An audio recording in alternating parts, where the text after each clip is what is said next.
สบายดีบรรดาท่านผู้ฟังผู้ชมที่เคารพอย่างสูงข้าพเจ้าตั้งหน้ากรมตำรวจสกัดกั้นและตั้งกันฆ่ามนุษย์กรมใหญ่ตำรวจกระทรวงป้องกันความสงบขออนุญาตสนองข้อมูลเกี่ยวกับการให้ถือพาแทนหรือว่าอุ้มบุญที่ผิดระเบียบกฎหมายเพื่อให้สังคมมีความรับรู้และก็เข้าใจแจ้งต่อปัญหาดังกล่าวในระยะผ่านมาคือในช่วงปี 2018 2019 เจ้าหน้าที่ตำรวจพวกเขาก็ได้พบเห็นมีการโฆษณารับจ้างถือพาแทนหรือว่าอุ้มบุญเกิดขึ้นหลายและก็สามารถจับตัวผู้กระทำผิดมาดำเนินคดีตามกฎหมายในข้อหาการฆ่ามนุษย์ถือว่ารวมมีทั้งหมดนี้5เรื่องและมาฮอดปัจจุบันนี้ศาลประชาชนก็ได้ตัดสินบรรดาคดีดังกล่าวเป็นที่เรียบร้อยซึ่งมีโทษสูงสุดก็ถึง19 ปีและก็ปรับใหม่สูงสุดก็400 ล้านกีบบรรดาทานคือดังที่ข้าพเจ้าได้ยกให้เห็นข้างถึงนั้นปัญหาการถือพาแทนแบบบ่ถูกต้องแม้นเป็นการกระทำผิดกฎหมายที่มีโทษสูงหลายและก็ปรับใหม่สูงหลายแต่ถึงอย่างไรก็ตามมาถึงระยะปี 2024 หาปี 2025 เจ้าหน้าที่ตำรวจพวกเขาก็ยังพบเห็นการโฆษณากลุ่มนายหน้ารับจ้างถือพาแทนหรือว่าอุ้มบุญผ่านสื่อสังคมออนไลน์ตื่มอีกด้วยการโฆษณาว่าต้องการคนรับจ้างถือพาจะได้รับค่าจ้างสูงมีเงินเก็บสามารถแก้ไขชีวิตครอบครัวได้ดีในเวลาถือพาก็จะได้รับการเบิ่งแยงดูแลเป็นอย่างดีมีคนรับใช้หรือว่าอำนวยความสะดวกทุกอย่างต่างๆนานาและอื่นๆบรรดาท่านปัจจุบันนี้รัฐบาลลาวเว้ารวมเฉพาะแขนงการที่เกี่ยวข้องยังบ่ทันได้อนุญาตให้โรงหมอหรือคลินิกเอกชนที่ตั้งอยู่สปป.ลาวดำเนินการเคลื่อนไหว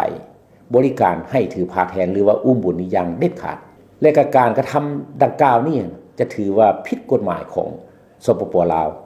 โดยเฉพาะแม่นผิดประมวลกฎหมายอาญามาตรา 215 การฆ่ามนุษย์ซึ่งได้กำหนดว่าผู้ที่จ้างให้ถือพาและกับผู้ที่มีส่วนร่วมจะเป็นผู้ผิดกฎหมายโดยตรงแต่ก็จะถูกดำเนินคดี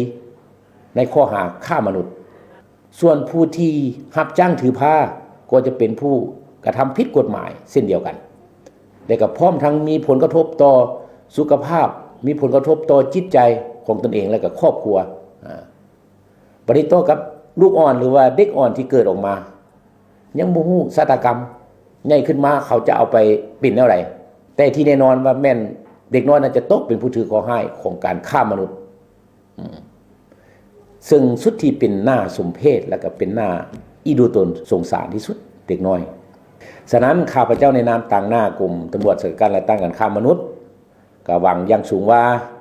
จะได้รับการร่วมมือจากท่านผู้ฟังผู้ชมก็คือทั่วสังคมและก็พ่อแม่ประชาชนในการโฆษณาให้ข้อมูลที่ถูกต้องให้แก่สังคมและก็ลูกหลานของตนอย่างทั่วถึงเพื่อให้รับรู้เข้าใจและก็มีสติระวังตัวบ่ให้ลงเชื่อพวกในหน้าหรือว่าบุคคลที่มาซักชวนเสนอให้ค่าตอบแทนสูงและอื่นๆเนาะในกรณีบุคคลใดบ่ว่าจะเป็นคนลาวหรือคนต่างประเทศมีจุดประสงค์อยากจ้างถือพาหรือรับถือพาแทนต้องเข้าไปรับคำปรึกษานำแพทย์หมออยู่ห้องหมอของรัฐที่กระทรวงสาธารณสุขกำหนดเพื่อให้รับรู้ข้อมูลที่ถูกต้องและสุดท้ายนี้ก็เพื่อเป็นการประกอบส่วนของทั่วปวงชนเข้าในเรื่องงานรักษาความเป็นระเบียบเรียบร้อยทางสังคมก็คือการสกัดกั้นและต้านการฆ่ามนุษย์ถ้าหากทานมีข้อมูลหรือว่าพบเห็นแหล่งข่าวขบวนการในหน้าโฆษณาซอกหามีการติดต่อมีการซักชวนเอาแม่ยิงไปรับจ้างถือพาแบบบ่ถูกต้องท่านก็สามารถแจ้งเบอร์สายด่วน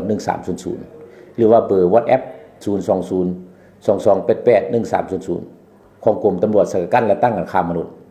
หรือว่าเจ้าหน้าที่ตำรวจที่เกี่ยวข้องเพื่อจะได้พร้อมกันสกัดและแก้ไขให้ทันเวลาขอขอบใจ